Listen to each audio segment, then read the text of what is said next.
بسم اللہ الرحمن الرحیم الحمد للہ رب العالمین والعاقبۃ للمتقین والصلاة والسلام علی سید الانبیاء والمرسلین سیدنا محمد وعلی آلہ واصحابہ وعترتہ اجمعین۔ قال اللہ تبارک و تعالی فی القرآن المجید والفرقان الحمید قد افلح من زکاها وقد خاب من دساها۔ صدق اللہ مولانا العظیم وبلغنا رسولہ النبی الکریم ونحن علی ذلک لمن الشاہدین والشاکرین والحمد للہ رب العالمین۔ تمام احباب محبت سے ادب سے بارگاہ سرور کونین صلی اللہ علیہ وآلہ وسلم میں درود پاک پڑھیے۔ الصلاۃ والسلام علیک یا سیدی یا رسول اللہ، الصلاۃ والسلام علیک یا سیدی یا حبیب اللہ، الصلاۃ والسلام علیک یا رحمۃ للعالمین وعلی آلک واصحابک یا سیدی یا شفیع المذنبین۔ بعد از حمد و صلات لائق کے صد عزت و تکریم برادران اسلام، اللہ رب العزت کے فضل و کرم سے ہم سب جمعۃ المبارک کے اس اجتماع میں جامعہ مسجد امیر الصالحین رحمۃ اللہ علیہ کے پرنور ماحول میں حاضر ہیں۔ دعا ہے اللہ تعالی ہم سب کی حاضری اپنی بارگاہ میں قبول و منظور فرمائے۔ 15 شعبان المعظم ہے اور رمضان المبارک کی آمد ہے، اور چند ہی دنوں کے بعد رحمتوں اور مغفرتوں بھرا مہینہ ہمارے اوپر ذو فگن ہونے والا ہے۔ اور رمضان المبارک کی آمد سے پہلے اپنے آپ کو اس کے لیے تیار کرنا، اچھی نیتیں کرنا، عزم کرنا، کمر ہمت کو کس لینا، یہ ہمارے پاک نبی صلی اللہ علیہ وآلہ وسلم کی سنت مطہرہ ہے کہ آپ رمضان المبارک کے لیے بڑے شوق کا اظہار فرماتے۔ اور سیدہ عائشہ صدیقہ ام المومنین رضی اللہ تعالی عنہا کی حدیث پاک ہے جس میں یہ لفظ آئے ہیں کہ وَكَانَ يُشَمِّرُ عَنْ صَاعِدِ الْجِدِّ، کہ جب رمضان آتا تو حضور صلی اللہ علیہ وسلم آستینیں چڑھا لیتے۔ اب آستینیں چڑھانے کا جو مفہوم ہے یہ ایک معنی دے رہا ہے، اور اس معنی سے مراد یہ ہے کہ جب بھی ہم کوئی ضروری یا اہم کام کرنے لگتے ہیں جس میں ہماری ساری توجہ انوالو ہوتی ہے، تو پھر کبھی کبھی ایسے ہوتا ہے کہ انسان اس طرح اپنی آستینیں چڑھاتا ہے۔ تو اس سے مراد یہ ہے کہ رمضان المبارک جب آنے لگتا تو عبادت اور بندگی کے لیے پہلے سے بڑھ کے سرکار دو عالم صلی اللہ علیہ وسلم اپنے آپ کو تیار فرمایا کرتے تھے، اور کئی دفعہ 10 دن کا اعتکاف فرمایا، کئی دفعہ 20 دن کا، اور کئی دفعہ پورے مہینے کا اعتکاف بھی حضور صلی اللہ علیہ وسلم نے فرمایا۔ 10 دن تو سنت مؤکدہ ہے اور باقی نفلی اعتکاف ہے۔ تو اعتکاف کا مطلب بھی ہے رک جانا، ٹھہر جانا، اللہ رب العزت کے دروازے پہ جھگی ڈال کے بیٹھ جانا کہ خیر لے کے اٹھوں گا۔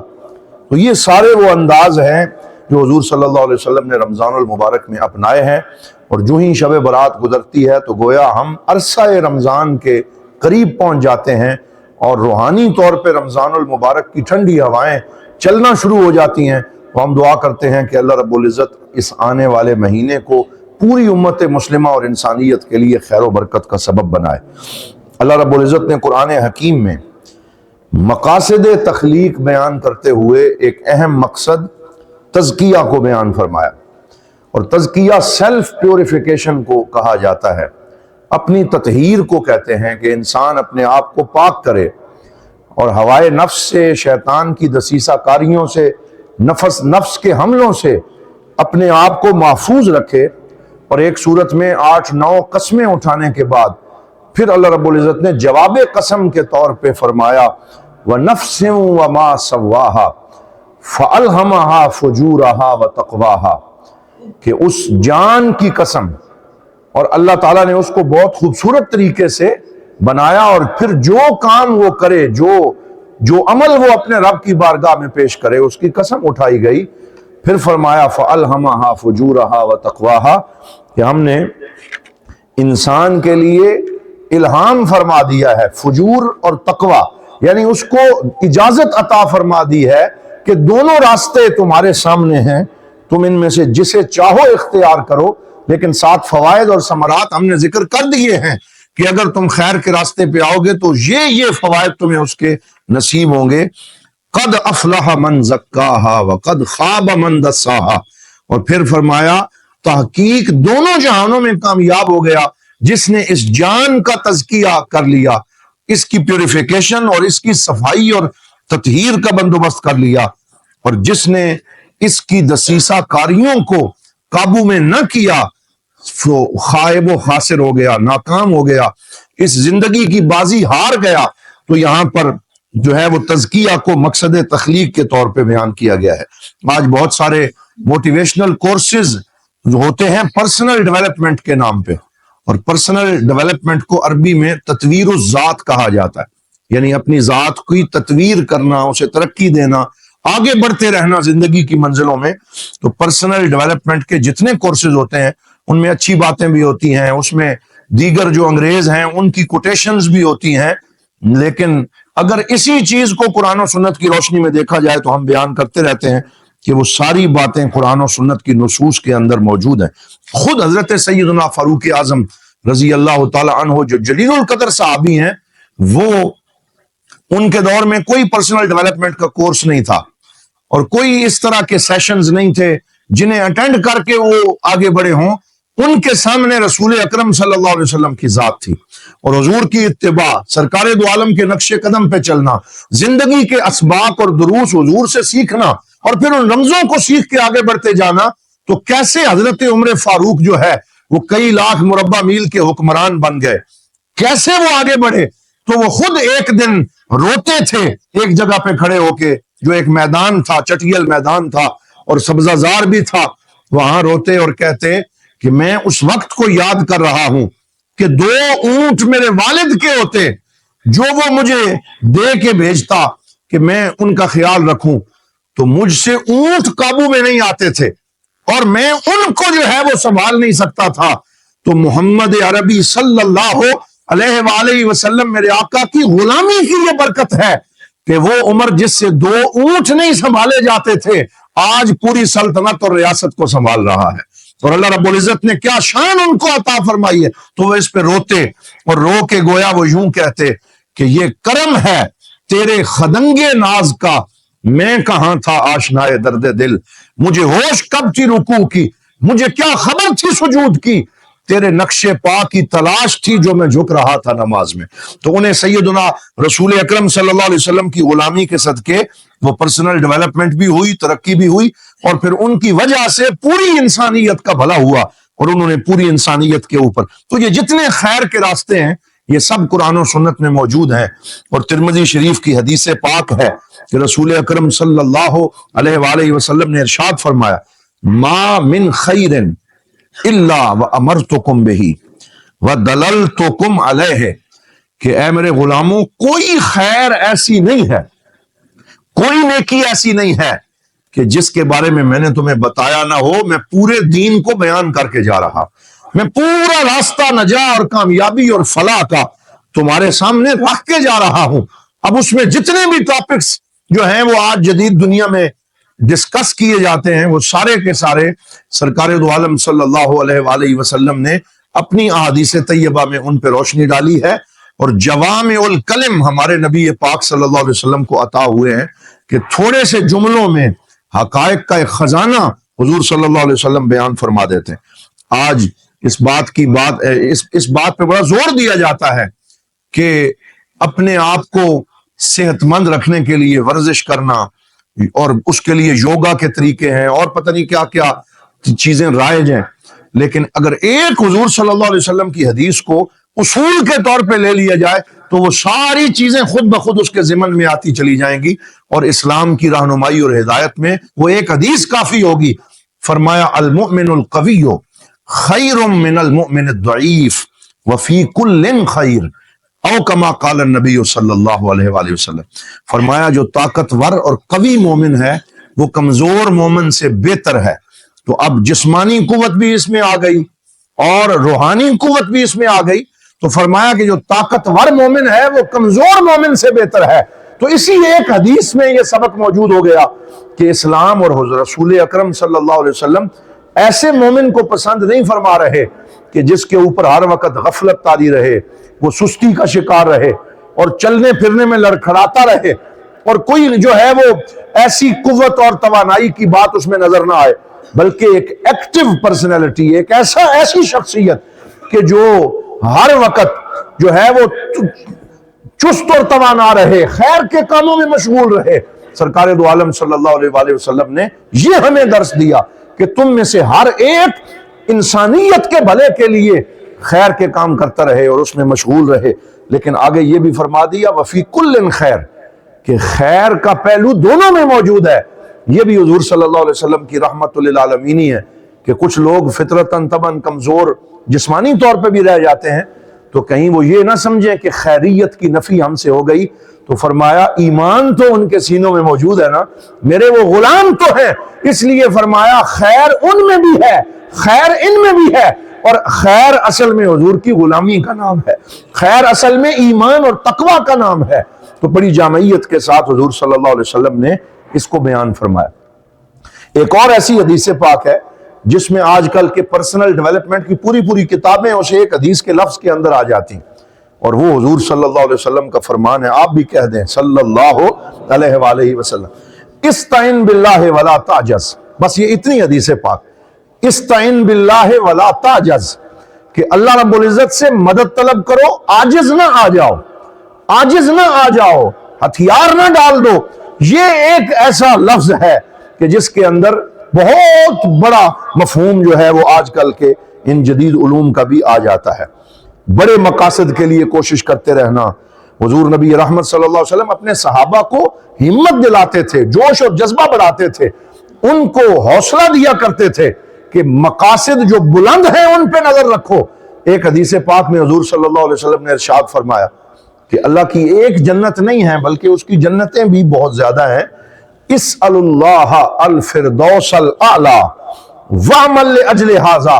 فرمایا جب اللہ سے سوال کرو تو پھر جنتیں بھی تو کئی درجے کی ہیں، تو فردوس اعلیٰ کا سوال کیا کرو، یعنی جنت الفردوس کا سوال کیا کرو۔ تو اس سے پتہ چلتا ہے کہ سرکار دو عالم صلی اللہ علیہ وسلم ہمت بڑھاتے تھے اور نگاہ کو بلند رکھنے کی بات کرتے تھے کہ مومن اپنی نگاہ کو بلند رکھے، اپنی سوچ کو بلند رکھے، اپنا ٹارگٹ سیٹ کرتے ہوئے اس چیز کو دیکھے کہ اس کے اندر بلند نگاہی جو ہے وہ ہونی چاہیے۔ ربعی بن عامر یہ صحابی رسول ہیں رضی اللہ تعالی عنہ، اور یہ جو ہے وہ بہت بڑے مجاہد تھے اسلام کے، اور حضرت خالد بن ولید کے لشکر میں تھے اور اس کے کمانڈر بھی تھے۔ ان کو سفیر بنا کے رستم جو بادشاہ تھا ایران کا اس کے پاس بھیجا گیا۔ تو جب یہ اس رستم جو تھا اس کے دربار میں پہنچے تو وہاں آداب یہ تھے کہ پہلے باہر گھوڑا کھڑا کرو، پھر اپنے جو کپڑے ہیں ان کو جھاڑو، اور پھر جو ہے وہ بڑے ہی درباریوں کے جلوف کے اندر بادشاہ کے پاس لے جایا جاتا، اور پھر دور جا کے رکوع کی طرح ایک جھکنا پڑتا بادشاہ کے سامنے، اور تھوڑی دیر سارے لوگ جھک جاتے، پھر اٹھ کے آگے بلایا جاتا اور گفتگو ہوتی۔ یہ پورا منظرنامہ اس کے دربار کا تھا۔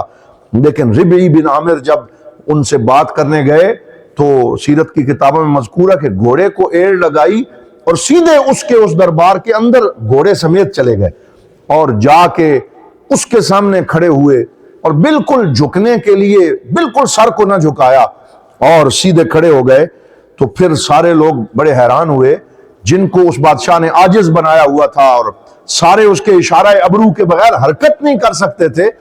تو ان کے درمیان آپ نے خاص حکمت کے پیش نظر ایسا کیا، وگرنہ ایٹیکیٹس کو اختیار کرنا یہ مسلمانوں کا شیوا ہے، لیکن اس میں ایک حکمت تھی کہ یہ لوگ جو کمزور بنے ہوئے ہیں، عاجز بنے ہوئے ہیں، اور یہ جو اس بادشاہ کی غلامی میں اللہ کی غلامی کو بھلا بیٹھے ہیں اور انہوں نے زندگی کے مقاصد کو تبدیل کر دیا ہے، تو ذرا میں ان کو جگاؤں، انہیں بیدار کروں۔ تو ان کو بیدار کرنے کے لیے آپ اس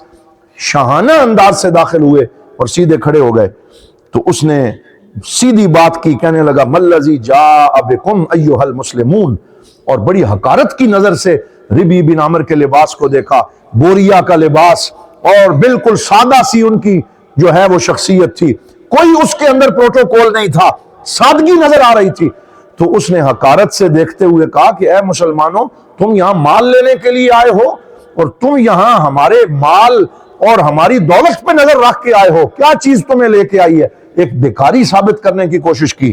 تو حضرت ربی بن عامر کے جملے سنے جن سے غلامی رسول صلی اللہ علیہ وسلم پہ ان کے اس تفاخر کا اور ان کے اس فخر کا پتہ چلتا ہے کہ انہیں حضور کی غلامی پہ کتنا ناز ہے۔ فرماتے ہیں نحن قوم جئنا لنخرج العباد من عبادت العباد الى عبادت رب العباد، فرمایا ہم ایسی قوم ہیں کہ جو اس لیے نہیں آئے کہ تمہارے مالوں کو ہضم کریں، ان پہ ڈاکہ ڈالیں یا تمہاری جیب پہ نظر رکھیں، بلکہ ہم آئے ہیں لنخرج العباد، تاکہ ہم بندوں کو نکالیں، بندوں کی غلامی سے نکال کر انہیں اللہ کی غلامی میں لے کے آئیں، انہیں بندوں کی غلامی سے نکال کے اللہ رب العزت کا غلام بنائیں، ان کے سروں کو اللہ رب العزت کے سامنے جھکائیں۔ وَمِن ضِيقِ الدُّنْيَا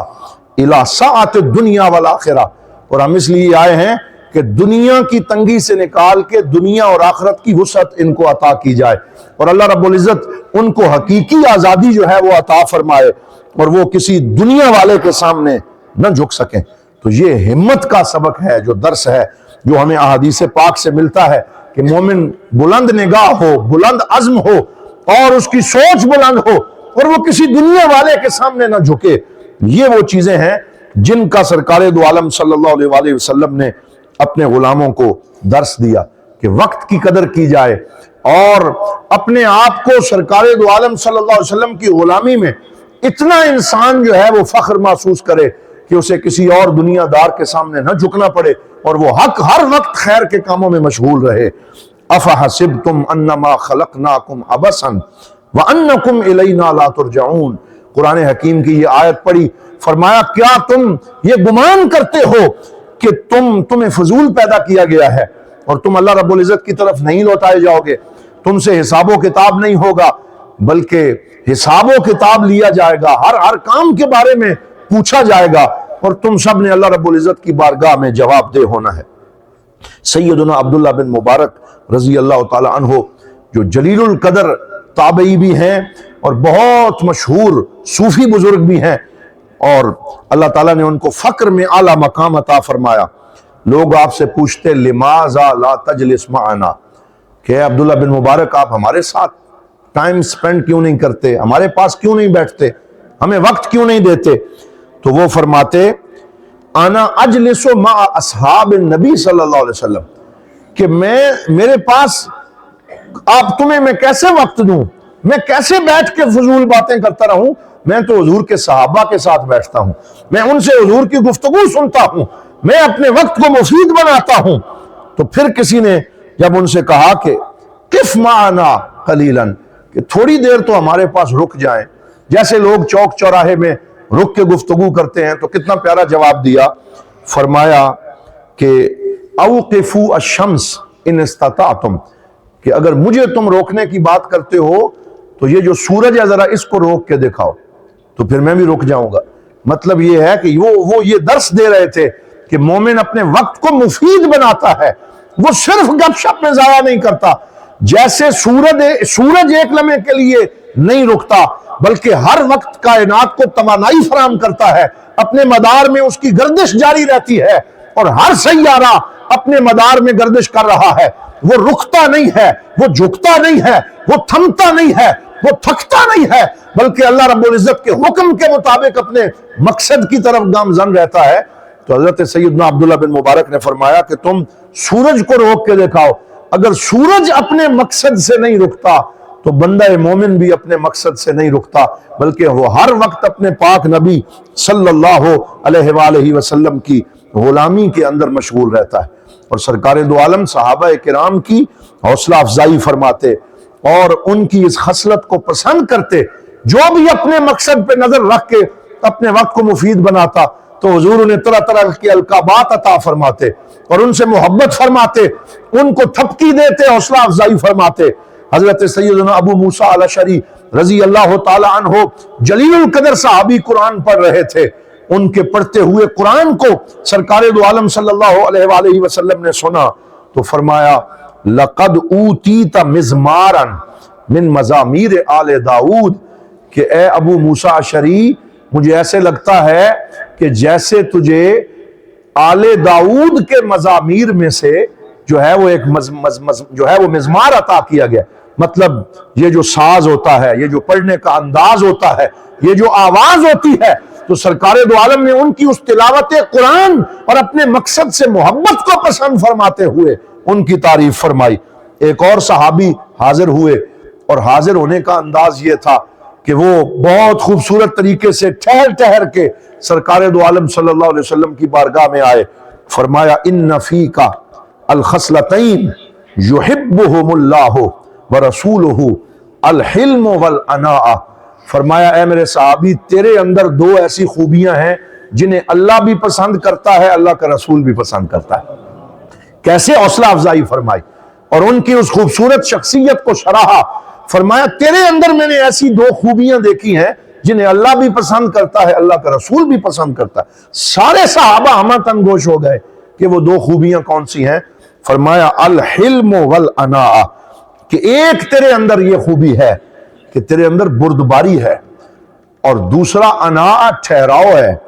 تو جلد باز نہیں ہے بلکہ تیرے اندر ٹھہراؤ تیری شخصیت اور طبیعت میں ہے، اور مجھے تیری یہ دونوں خوبیاں بڑی پسند آئیں۔ تو ہر وہ صحابی اور ہر وہ شخص جس نے اپنے مقصد پہ نظر رکھی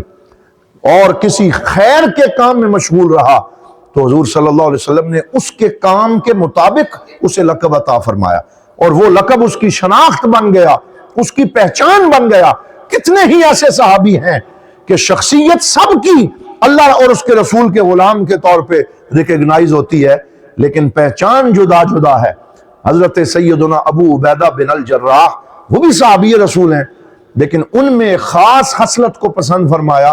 فرمایا امین ھذہ الامہ، ابو عبیدہ بن الجراح یہ میری امت کا امین ہے، کہ جو خوبی اللہ نے اسے عطا فرمائی ہے وہ کسی اور کو عطا نہیں فرمائی، وہ امانت داری کا وصف ہے۔ اور اسی طرح اور بہت سی احادیث میں سرکار دو عالم صلی اللہ علیہ وسلم، آج کل اس کو انگلش کے اندر ٹیلنٹ ہنٹنگ کہا جاتا ہے، کہ کسی کے ٹیلنٹ کو دیکھ کے ہنٹ کرنا، مطلب یہ ہے کہ اس کے اس ٹیلنٹ کو جو ہے وہ نمایاں کرنا اور اس کی حوصلہ افزائی کرنا تاکہ ایک ٹیم تشکیل پائے، اور پھر اس ٹیم کو ڈیوٹیز تفویض کرنا تاکہ سب اپنے اپنے حصے کا کام کریں اور ایک گلدستہ سجتا ہوا چلا جائے۔ تو یہ ٹیلنٹ ہنٹنگ کی بات آج انگریز کرتے ہیں، لیکن جس طریقے سے سرکار دو عالم صلی اللہ علیہ وسلم نے صحابہ کے مواہب کو پہچانا اور پہچان کے پھر ان کو وہ لقب عطا فرمائے، تو اس سے پتہ چلتا ہے کہ پرسنل ڈیولپمنٹ کی جو صلاحیت اللہ رب العزت نے ہمارے پاک نبی صلی اللہ علیہ وسلم کو عطا فرمائی تھی، وہ آپ کے بعد کائنات میں کسی اور کو اس طرح عطا نہیں کی گئی، بلکہ یہ سرکار دو عالم صلی اللہ علیہ وسلم کا نمایاں وصف تھا۔ آخری بات جو آج کے خطبہ جمعہ میں اس حوالے سے میں عرض کرنا چاہتا ہوں، اکثر لوگ قضاء و قدر کا بہانہ بنا کے اپنے مقاصد میں آگے بڑھنے سے رک جاتے ہیں۔ وہ کہتے ہیں اللہ کو منظور اس طرح ہے، اور وہ اپنی اس حالت پہ راضی ہو جاتے ہیں، کہتے ہیں بس اللہ کو یہی منظور ہے۔ کچھ لوگ اپنی غربت اور افلاس کو قضاء و قدر کے نام کر دیتے ہیں، کچھ لوگ اپنی سستی اور غفلت کو قضاء و قدر کے نام کر دیتے ہیں، لیکن اسلام نے ہمیں جو درس دیا ہے وہ یہ نہیں ہے کہ تم اپنی بے عملی کو قضاء و قدر کے نام کرو۔ قضاء پہ یقین رکھو، قدر پہ یقین رکھو، لیکن قضاء و قدر ہی ہمیں یہ کہتی ہے کہ ایک تقدیر سے دوسری تقدیر کی طرف اللہ رب العزت نے جیسے تمہارے لیے لکھا ہے، یہ تقدیر کا مفہوم بڑا وسیع مفہوم ہے، یہ تنگ مفہوم نہیں ہے جسے آج کے معاشرے نے تنگ مفہوم بنا دیا۔ حضرت اقبال کا یہ شعر اس کو بہت واضح کرتا ہے کہ تیرے دریا میں طوفان کیوں نہیں ہے، خودی تیری مسلمان کیوں نہیں ہے، نہ کر تو شکو ابس ہے شکوہ تقدیر یزداں، تو خود تقدیر یزداں کیوں نہیں ہے۔ اب انسان کیسے خود تقدیر یزدہ بن سکتا ہے؟ اس کا یہ مفہوم نہیں ہے کہ نعوذ باللہ وہ دنیا کے کاموں کو خود اپنے ہاتھ میں لے لے اور اللہ رب العزت پہ توکل نہ کرے، بلکہ توکل کا صحیح مفہوم سمجھایا کہ توکل کا صحیح مفہوم یہ ہے کہ تو اللہ تعالیٰ کی ذات پہ بھروسہ رکھے، لیکن کوشش کرتا رہے، آگے بڑھتا رہے، اور پھر وہ ایک اللہ تعالیٰ تمہیں ایک تقدیر سے نکال کے دوسری تقدیر کی طرف، دوسری سے تیسری کی طرف آگے بڑھاتا چلا جائے گا۔ اس حوالے سے حضور نبی رحمت صلی اللہ علیہ وآلہ وسلم کی بہت سی احادیث ہیں جن میں ہمیں یہ سبق ملتا ہے۔ حضور نبی رحمت صلی اللہ علیہ وسلم کے بارے میں خود اللہ تعالیٰ نے قرآن میں ارشاد فرمایا وَوَجَدَكَ عَائِلًا فَأَغْنَا، یہ سورہ والضحیٰ میں ہم پڑھتے ہیں، یعنی خود حضور نے ان لوگوں کے لیے کہ جو فقیری کا یہ بہانہ بنا کے ہاتھ پہ ہاتھ دھر کے بیٹھ جاتے ہیں کہ نہیں جی اللہ تعالیٰ نے ہمارے لیے یہ لکھا ہے، اور قناعت کو یہ سمجھ لیتے ہیں، لیکن حضور نبی رحمت کے بارے میں اللہ تعالیٰ نے فرمایا اے میرے حبیب، اللہ تعالیٰ نے آپ کو عائل پایا، کثیر العیال پایا، کثیر الاحتیاجات پایا، فاغنا، تو اللہ نے اپنے فضل سے آپ کو غنی فرما دیا۔ تو اس غنا کا راز بھی یہ ہے کہ حضور نے تجارت فرمائی، وہ ہاتھ پہ ہاتھ دھر کے نعوذ باللہ نہیں بیٹھے، بلکہ آپ جانتے ہیں کہ سیدہ خدیجہ الکبریٰ سلام اللہ علیہا ورحمہ اللہ تعالی رضی اللہ تعالی عنہا، جو حضور کی زوجہ محترمہ ہے، ان کے مال کو لے کے شام کا سفر رسول اللہ صلی اللہ علیہ وسلم نے کیا، اور پھر وہاں سے حضور واپس تشریف لائے تو محنت کا، کوشش کا اور اللہ رب العزت کی بارگاہ پہ بھروسہ کر کے آگے بڑھنے کا حضور صلی اللہ علیہ وآلہ وسلم نے ہمیں درس دیا۔ دعا ہے اللہ تعالیٰ عمل کی توفیق عطا فرمائے۔ وآخر دعوانا ان الحمد للہ رب العالمین۔ سنت